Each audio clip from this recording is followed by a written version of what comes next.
Guys, daily చూసే college అయినా కానీ ఈరోజు ఎందుకో మాకు కొత్తగా కనిపించింది. బ్లాక్స్ అన్ని కలర్స్తో కలకలు ఆడిపోతున్నాయి. ఇంకా స్టూడెంట్స్ కూడా డిఫరెంట్ స్టైల్స్లో వచ్చారు.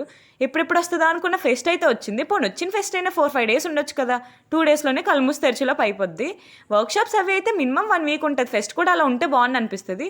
మీలో ఎవరికైనా కూడా అలా అనిపిస్తే కింద కామెంట్ చేసేయండి. మేమైతే అన్ని డిపార్ట్మెంట్స్ డెకరేషన్ చూద్దామని అయితే స్టార్ట్ అయ్యాం. ఫస్ట్ అయితే మా డిపార్ట్మెంట్తో స్టార్ట్ చేసాం. ఫస్ట్ ఫ్లోర్ అంతా కలర్ పేపర్స్తో కలకలు ఆడించారు. ఇంకా పైన సెకండ్ ఫ్లోర్కి వచ్చేసరికి టాలీవుడ్ థీమ్ అంట. మనందరికీ ఎంతో ఇష్టమైంది, ఇంట్రెస్టింగ్ అయింది. అక్కడ 4-5 ఫోటోలు తీసి మంచిగా అవన్నీ చూస్తాం అనమాట. మొత్తం అన్ని డిపార్ట్మెంట్స్ ఎక్స్ప్లోర్ చేస్తాం. అలా వెళ్తుంటే పక్కన ఒక రూమ్ అయితే ఇంట్రెస్టింగ్గా కనిపించింది, లైటింగ్స్ అవి పెట్టి. ఏంటా లోపలికి వెళ్ళి చూస్తే గేమింగ్ జోన్ అన్నారు. ఓహో మాకు కాదులే అని చెప్పేసి మళ్ళీ రిటర్న్ వచ్చాం. తిరిగి అలసిపోయి ఏదైనా తింటే బాగుంటుందని చెప్పేసి ఫుడ్ దగ్గరికి అయితే వెళ్ళాము. ఇంకా అక్కడ కనిపించిన ఫుడ్ అంతా పొట్టలో వేస్తాము, నచ్చిపోయిన ఏదైనా కానీ. ఇంకా ఫైనల్లీ ఫెస్ట్ అయితే అయిపోయింది. Stay tune for more.